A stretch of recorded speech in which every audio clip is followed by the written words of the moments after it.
الحمد لوليه والصلاة على نبيه والوزن والعدل والنظم واللزم بالجزم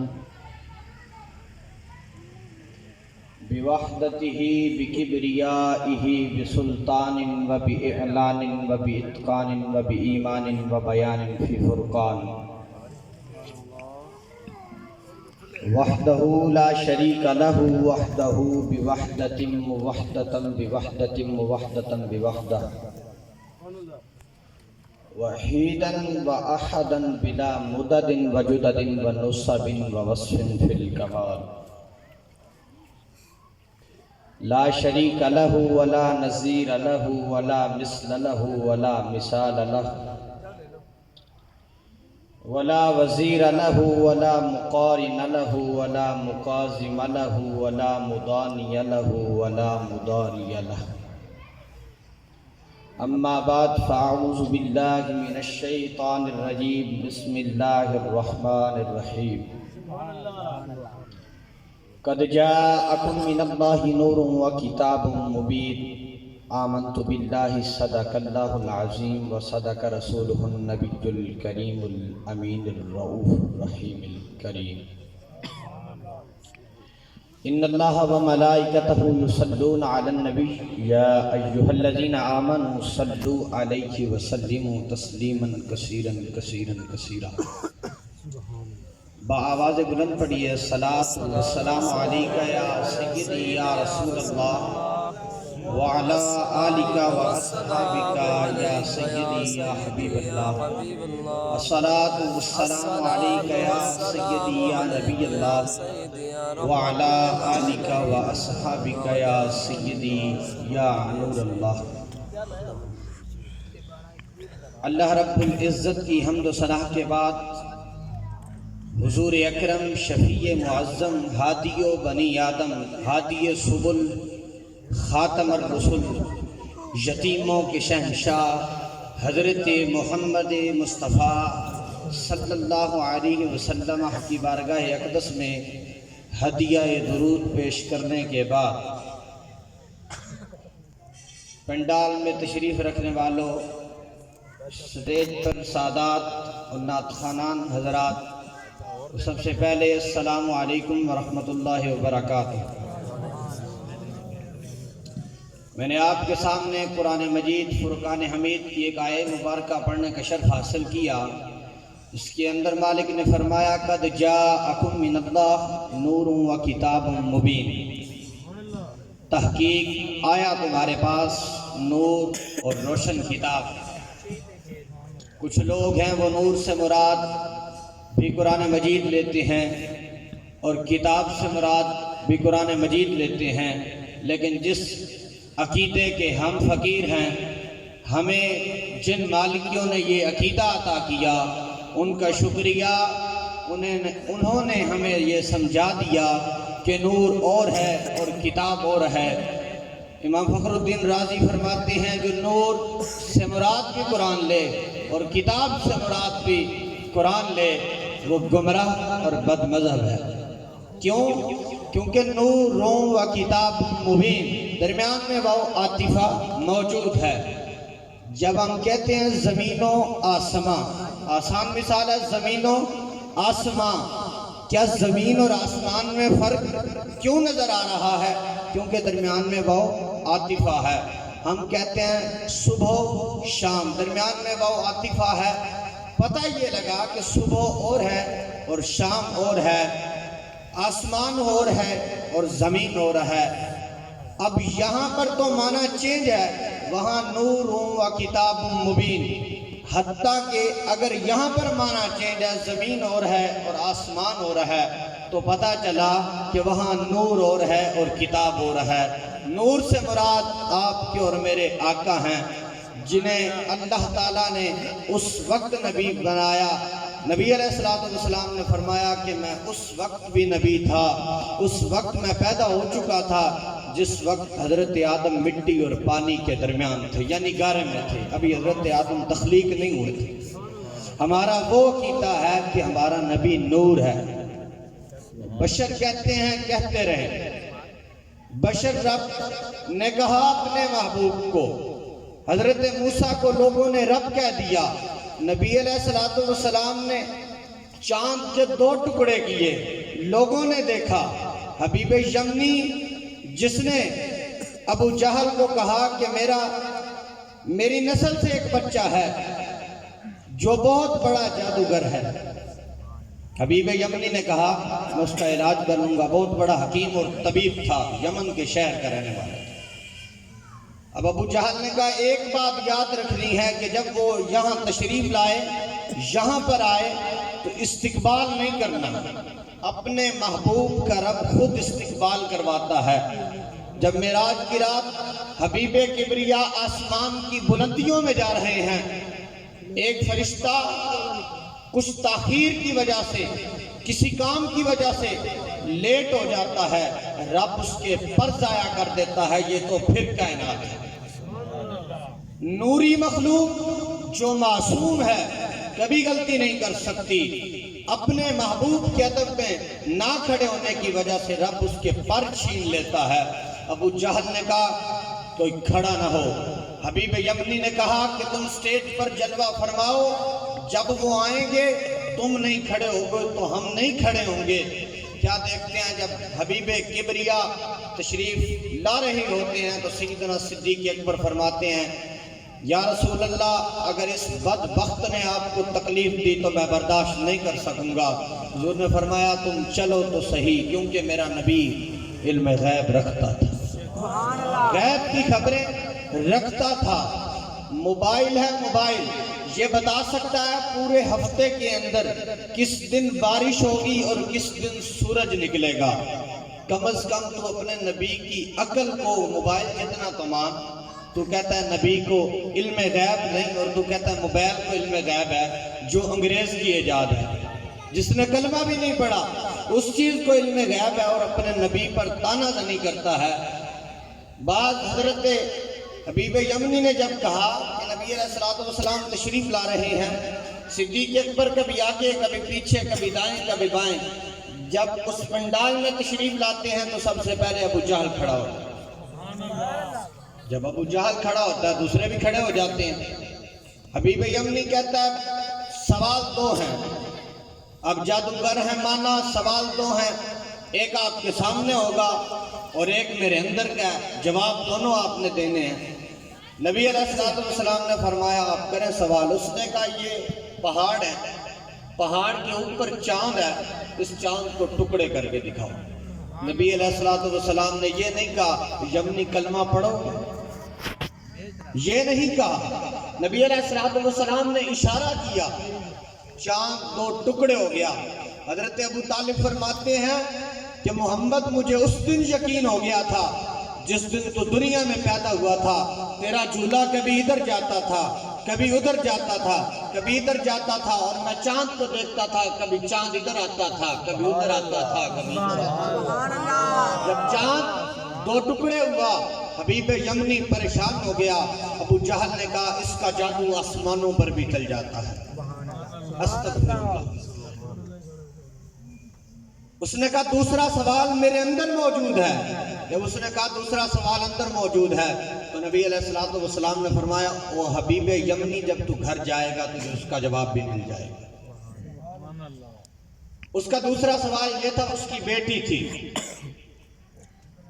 بہت بڑا حکیم اور طبیب تھا، بیٹی تھی، ہاتھ تھے کام نہ کرتے تھے، آنکھیں تھی دیکھ نہ سکتی تھی، قدم تھے چل نہ سکتی تھی، زبان تھی کھا نہ سکتی تھی، معذور تھی، ایک لوتھڑا کا لوتھڑا تھا۔ حبیب یمنی کو نبی علیہ السلام نے جب کہا کہ تو گھر جائے گا تجھے جواب مل جائے گا، اس نے سمجھ لیا یہ جادو نہیں، یہ خصوصاً رب کا حبیب ہے۔ سبحان اللہ۔ اس نے کہا ابو جہل بدبخت اور میرے ساتھیوں جو ساتھ آئے ہو، تم کلمہ پڑھو یا نہ پڑھو، میں اسلام کا پٹا، سکول کی ٹائی نہیں، اسلام کا پٹا گلے میں ڈال کر اسلام میں داخل ہو رہا ہوں۔ جب وہ گھر پہنچتا ہے، دستک دیتا ہے، جب دستک دیتا ہے اندر سے وہی بیٹی کہتی ہے ابا جان رکیے میں دروازہ۔ سبحان اللہ۔ جب دروازہ کھولتی ہے تو حبیب یمنی کہتا ہے بیٹی تو لوتھڑا تھی، تو سلامت کیسے؟ کہا جو نبی وہاں 2 ٹکڑے کر رہا تھا، ایک ہاتھ سے 2 ٹکڑے کر رہا تھا، دوسرا ہاتھ شفاعت کا مجھ پر پھیر رہا تھا۔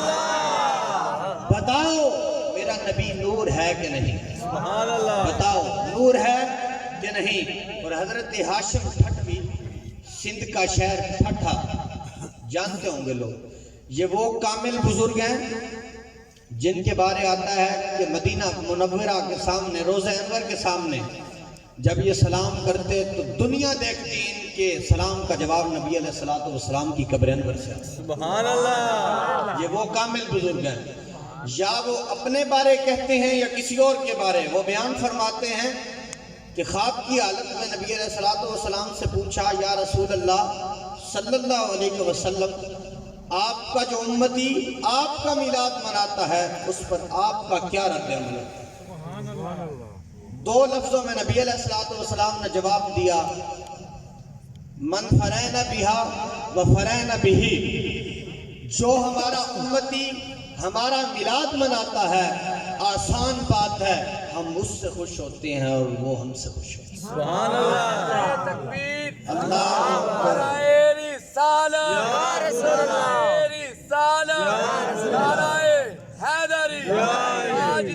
ختم نبوت زندہ باد زندہ باد۔ جب نبی علیہ السلام مکہ کی طرف تشریف لا رہے، اعلان ہو گیا کہ نبی علیہ السلام مکہ میں ایک دن تشریف لائیں گے، موبائل وغیرہ نہیں تھے۔ جب ایک خبر دوڑ چکی تھی کہ نبی علیہ السلام تشریف لائیں گے، سب صحابی تیاریوں میں لگے ہیں۔ وہ بنو نجار کا قبیلہ آتا جو ترکھانوں کی بیٹیاں، ترکھان بہت غریب تھے، وہ بنو نجار کے قبیلے کی بیٹیاں جنہوں نے پڑھا تھا طلع البدر علینا من ثنیات الوداعی وجبت شکر علینا، جملہ دیکھیں، وجبت شکر علینا، وہ بیٹیاں کیسے؟ ایک دن طے ہوا ہوگا، شعر میں لکھوں گی، انہیں مزین میں کروں گی، ان کی طرز میں بناؤں گی، فلاں ٹیلے پر چڑھ کے یوں پڑھیں گے۔ جب وہ دن مقرر ہوا ہوگا، وہ جب بچیوں نے دیکھا کہ نبی علیہ السلام قریب ہیں تو ان بچیوں نے پڑھا وجبت شکر علینا، آج ہم پر رب کا شکر واجب ہے۔ وہ دیکھ کر آج لوگ کہتے ہیں نبی علیہ السلام مجھ جیسے بشر ہیں، وہ بچیاں کہنے لگی آج وجبت شکر علینا، ہم پر رب کا شکر واجب ہو چکا ہے۔ وہ بچیاں نبی علیہ السلام کو دیکھ کر بھول گئیں کہ یہ نبی ہم جیسا ہے۔ کیوں؟ کیونکہ وہ بیٹیاں صحابیوں کی تھی، وہابیوں کی نہ تھی۔ وہابیوں کی ہوتی تو ضرور کہتی نبی ہم جیسا ہے۔ اور جو لوگ کہتے ہیں کہ میلاد کہاں لکھا ہے، آؤ دکھاتے ہیں ہم کہاں لکھا ہے۔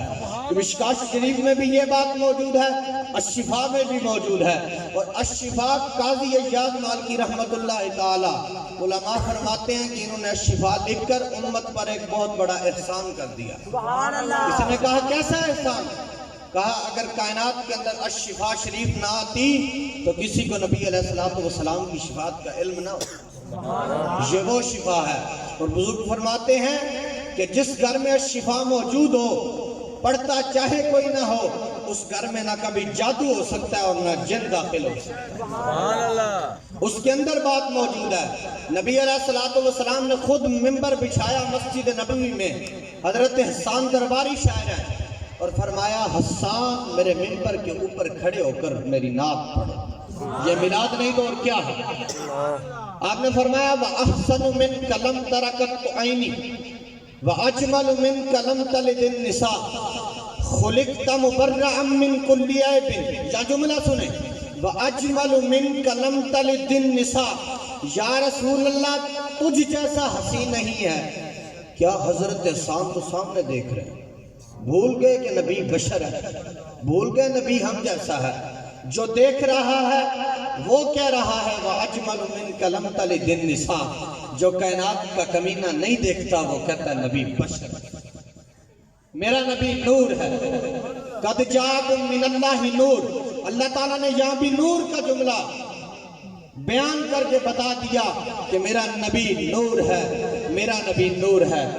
حضرت انس بن مالک رضی اللہ تعالیٰ عنہ فرماتے ہیں کان اليوم الذی دخل فیہ رسول اللہ صلی اللہ علیہ وسلم المدینہ تا، آگے جملہ ادا منہا کل شیئن، کہ جس دن نبی علیہ السلام مکہ مکرمہ میں تشریف لائے، مکہ مکرمہ میں پہنچے، انس بن مالک بہت عظیم شخصیت ہے، فقہ کے امام ہیں، حضرت امام مالک جنہوں نے ساری زندگی اپنی نبی علیہ السلام کے مدینے میں گزار دی۔ وہ فرماتے ہیں جس دن نبی علیہ السلام آئے تھے اس دن مدینے کی گلیوں میں نور تھا۔ بتاؤ جس نے دیکھا وہ کہتا نور تھا، جس نے نہیں دیکھا۔ اور امام مالک وہ ہیں جن کے بارے میں مشکوٰۃ شریف میں بشارت دے چکے ہیں نبی علیہ السلام کہ ایک آئے گا عالم دین جو ساری زندگی مدینے میں گزارے گا۔ آپ پخانہ کرنے بھی تھوڑے وقت کے لیے باہر جاتے، کسی نے پوچھا حضرت زیادہ دیر کے لیے کیوں نہیں جاتے؟ تو فرمایا میں اس لیے نہیں جاتا کہیں مجھے مدینے سے باہر موت نہ ہو۔ اور جو کہتے ہیں میلاد کا لکھا ہے، تم میلاد کی دلیل مانگتے ہو، میلاد کی دلیلیں مانگنے والے کہتے ہو میلاد نہیں کیا، تو پھر سنو نبی علیہ السلام نے زندگی میں ایک حج کیا ہے اور 27 جنگیں لڑی ہیں۔ بتاؤ حج تو ہر سال کرتے ہو، جنگیں کیوں 27 نہیں لڑتے؟ حج تو فرض ہے، ٹھیک ہے، تو جنگ بھی فرض ہے، جنگ کیوں نہیں کرتے؟ نبی علیہ السلام کی سیرت پڑھو نا، میلاد کا پوچھتے ہو، تم صحابہ تعظیم کیسے کرتے تھے یہ دیکھو۔ حضرت عروہ بن مسعود یہ ابھی اسلام میں داخل نہیں ہوئے، کلمہ نہیں پڑھا، ابھی کافروں کی طرف سے سفیر بن کر آتے ہیں نبی علیہ السلام کی بارگاہ میں۔ عرب کا ایک طریقہ ہے خوشامد کے دور، جب بات نہ مانی جائے تو داڑھی کی طرف ہاتھ بڑھا لیتے ہیں اور کہتے ہیں ہماری بات مان لو۔ جب عروہ بن مسعود نے ایسے نبی علیہ السلام کی داڑھی کی طرف اشارہ کیا اور کہا کہ نبی علیہ السلام یا محمد، اے محمد ہماری بات مان لو، حضرت مغیرہ بن شعبہ یہ عروہ بن مسعود کے بھتیجے ہیں، آپ نے نیام سے تلوار نکالی اور دستہ مار کر کیا کہا؟ وَأَخِّرْ يَدَكَ عَنْ لِحْيَةِ رَسُولِ اللَّهِ صلی اللہ علیہ وسلم، اور چچا تیرا ہاتھ میرے مصطفیٰ کی داڑھی کی طرف اب آیا ہے، اگر دوبارہ آیا تو ہم یہ ہاتھ کاٹ کر واپس دیں گے۔ جو صحابہ اپنے نبی کی طرف ناپاک ہاتھ برداشت نہیں کرتے وہ بڑھیا کا کوڑا برداشت کر سکتے ہیں؟ یہ جھوٹی حدیث کافی مشہور ہے، میں نے بھی 8ویں جماعت میں پڑھی تھی کہ وہ بڑھیا نبی علیہ السلام پر کوڑا پھینکتی تھی۔ ہمارے لعین علماء بھی، علماء سو جو ہیں وہ بھی یہ حدیثیں بیان کرتے ہیں، گریز کرنا چاہیے۔ موضوع میلاد کا ہے، بتا یہ رہا ہوں کہ یہ صحابہ تعظیم اس طرح کرتے تھے۔ سوچو تم کہتے ہو صحابہ کرام جب نبی علیہ السلام دنیا سے پردہ فرما گئے، ایک صحابی فرماتے ہیں کہ میں حضرت ابوبکر صدیق کی بارگاہ میں گیا، آپ کے حجرہ انور میں کوٹھیاں نہیں تھی، کوٹھیاں نہیں تھی، چھوٹے مکان ہوتے تھے۔ حضرت صدیق اکبر ایسے کرتے تھے تو آپ کا ہاتھ چھت کے اوپر لگتا تھا، اتنے گھر ہوتے تھے۔ حضرت صدیق اکبر جہاں سوتے تھے جو آنکھوں والی جگہ تھی، جو چھت آنکھوں والی جگہ پر تھی وہ بالکل کالی ہو چکی تھی، اسود ہو چکی تھی۔ وہ صحابی پوچھنے لگے صدیق سارا کمرہ صاف ہے، یہ جگہ کالی کی؟ کہا یہ کالی اس لیے ہے جس دن نبی علیہ السلام نے پردہ فرمایا، لوگ کہتے ہیں تم خود کہہ رہے ہو پردہ فرمایا، صحابہ روئے، صحابہ غمگین ہوئے، اور تم جشن مناتے ہو، تم کیوں چپ رہتے ہو، تم کیوں جشن مناتے ہو، تمہیں غمگین ہونا چاہیے۔ میں نے کہا ولادت کتنی تاریخ کو ہے؟ کوئی کہتا ہے 8 کو، کوئی 6 کو، 5 کو، 9 کو، تو اس پورے 12 ربیع الاول میں مرچوں کی طرح رہتا ہے، چلو 9 کو ہی تم ملا لے، 8 کو منا لے، 12 کو منا لے، جس تاریخ کو منانا ہے تم میلاد کو منا۔ اصل میں پتہ یہ چلا تجھے نبی علیہ السلام کی ولادت سے چڑ ہے۔ نبی علیہ السلام یہودی کو دیکھ لیں، وہ اپنے مسلک اپنے مذہب پر کتنا پکا ہے۔ یہودی گائے کا پیشاب پیتا ہے، وہ اتنا پکا ہے اسے کہو ناپاک ہے وہ مانتا نہیں ہے۔ عیسائی اپنے مسلک پر پکا ہے، اور ایک مسلمان ہے، جو اپنے نبی علیہ الصلوۃ والسلام کے میلاد پر بھی دلیل نعرہ تکبیر، نعرہ رسالت، نعرہ حیدری، نعرہ حیدری، سرکار کی آمد، آقا کی آمد، مدنی کی آمد، سونے کی آمد، آمد مصطفیٰ، آمد مصطفیٰ، تاجدار ختم نبوت، تاجدار ختم نبوت۔ جب حضرت صدیق اکبر نے کہا، صحابی مانا کہ یہ دیوار کالی اس لیے ہو چکی ہے چھت کہ جب نبی علیہ الصلوۃ والسلام ظاہری دنیا سے پردہ فرما کر گئے تو تم پر ایک پریشانی کا عالم تھا۔ وہ پریشانی کیوں تھی؟ حجرہ عائشہ سے مصطفیٰ کا نکلنا بند ہو گیا تھا، مسجد نبوی میں صحابہ کا مل کر رسول اللہ سے حدیثیں سننا بند ہو گیا تھا۔ وہ صحابہ اس لیے غمگین ہوئے، ہمیں جس طرح نبی ملا ہمارے پاس ویسے موجود ہے، ہم اسی لیے خوشی مناتے ہیں۔ ہمیں نبی علیہ الصلوۃ والسلام جسمانی طور پر نہیں ملے، ہم کیوں غمگین ہوں؟ اور حضرت صدیق اکبر فرماتے ہیں تم روتے رہے، اگر اس دن صدیق اکبر بھی رو پڑتا تو تمہیں دلاسے کون دیتا؟ سارے صحابہ رو رہے تھے، حضرت صدیق اکبر سب کو دلاسہ دے رہے تھے۔ اور جب آپ اس کمرے میں آئے اور آپ نے کہا اور صحابہ تم نے تو وہاں اپنی ابڑاس نکال لی تھی، لیکن میں جب کمرے میں آتا ہوں تصور کر کے آہیں نکالتا ہوں، میرے ان آنسوؤں کی وجہ سے یہ دیوار کالی ہو چکی۔ اور مغیرہ بن شعبہ نے اپنے چچا کے ہاتھ پر دستہ مارا۔ اس کے بعد جب حضرت عروہ بن مسعود اسلام لے آنے سے پہلے دوبارہ گئے کافروں کے پاس، آپ نے فرمایا او کافروں سن لو، جو نخرہ ٹکرا میں نے وہاں دیکھا، واللہ لقد وفدت علی الملوک وفدت علی قیصر وکسرى والنجاشی واللہ ان رأیت مالکا قط یعظمہ اصحابہ ما یعظم اصحابہ محمد محمدا۔ جو میں نے حضور کی بارگاہ اقدس میں نخرہ ٹکرا دیکھا، نہ کیسرا میں دیکھا، نہ نجاشی میں دیکھا۔ بڑے بڑے مزاروں پر، بڑے بڑے محلوں میں، بڑی بڑی ریاستوں میں گیا، میں نے یہ ادب نہیں دیکھا جو وہاں دیکھا۔ کہا کیا دیکھا؟ تو ہمارا صغیر بنا تھا، ہمارے گیت گاتا، ان کے گیت گاتا ہے۔ کہا میں نے دیکھا کہ حضور لعاب پھینکتے تھے، وجہہ وجلدہ، صحابہ وہ لعاب اپنے ہاتھ پر لیتے اور اپنے چہرے پر مل لیتے۔ جس صحابی کو نہ ملتا وہ 7 ہاتھ لگا کے تری حاصل کر کے اپنے چہرے پہ لگا لیتا۔ اور جب نبی علیہ الصلوۃ والسلام وضو فرماتے، علی وضوئہ وَإِذَا تَكَلَّمَ خَفَضُ، جب نبی علیہ الصلوۃ والسلام وضو فرماتے، علماء لکھتے ہیں، الشفاء میں قاضی ایاز نے بھی لکھا ہے، اور علماء فرماتے ہیں کہ اس وقت معلوم یہ ہوتا تھا کہ صحابہ بھی ایک دوسرے کو قتل کرتے کہ مجھے پانی مل جائے، مجھے پانی مل جائے۔ قطرہ پانی کا نیچے نہیں گرنے دیتے تھے۔ وہ میلاد کیسے مناتے؟ تصور میں لاؤ ذرا۔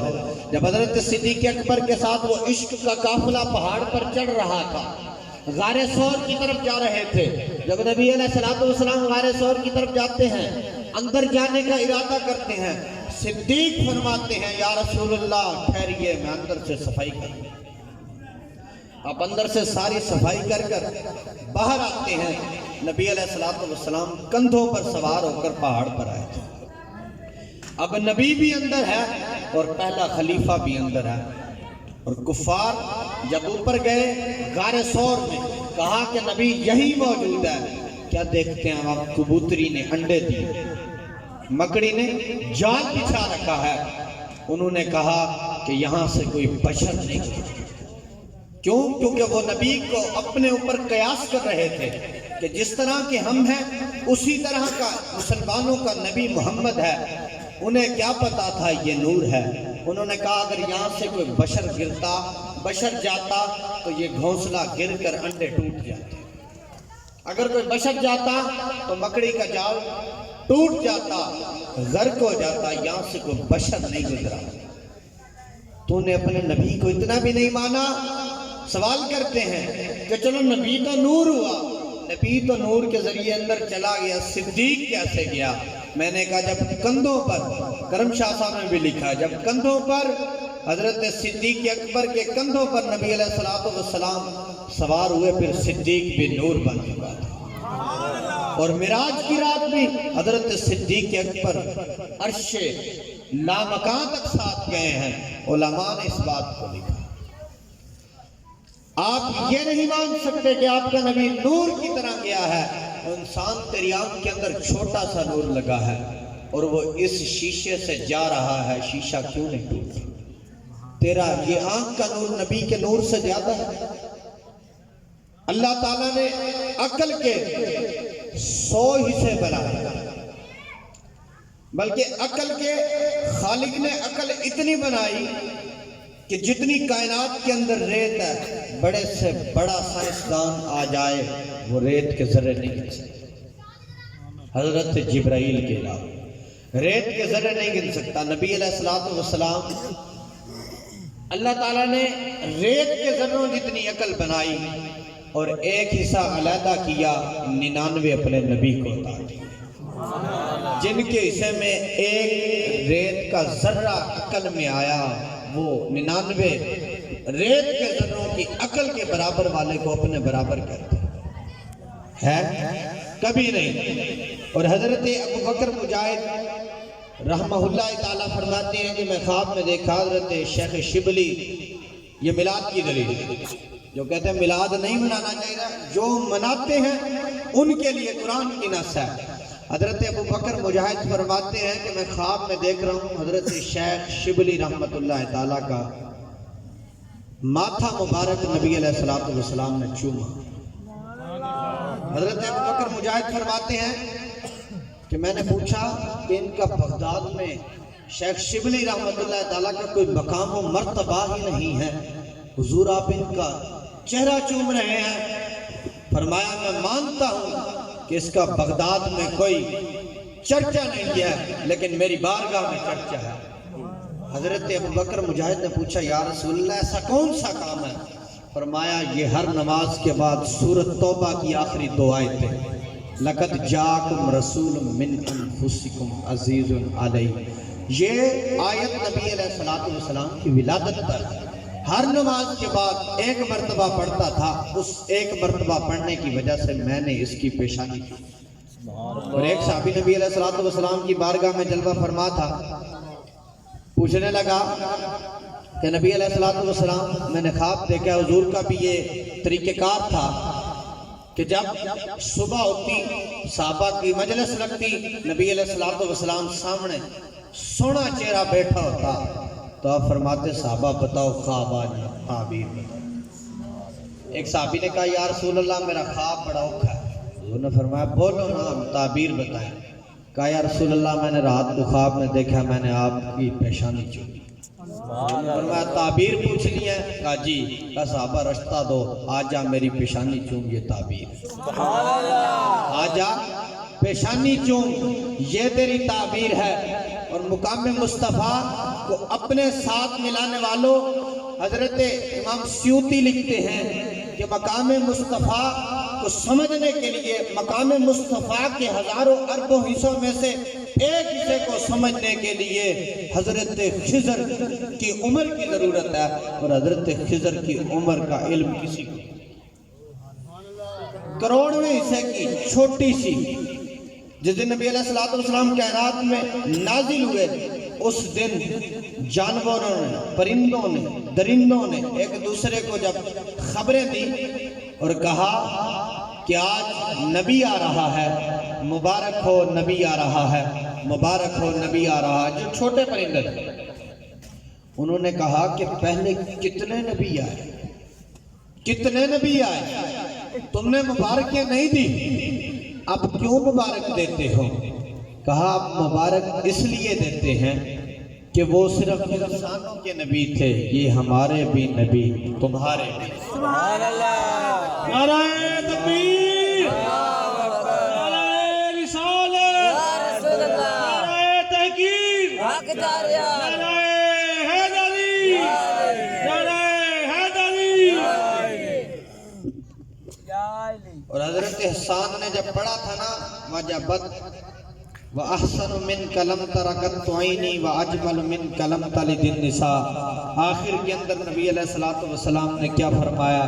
اللہم ایدہ بروح القدس، یا اللہ حسان کی مدد فرما، حسان کی مدد فرما، حسان کی مدد فرما۔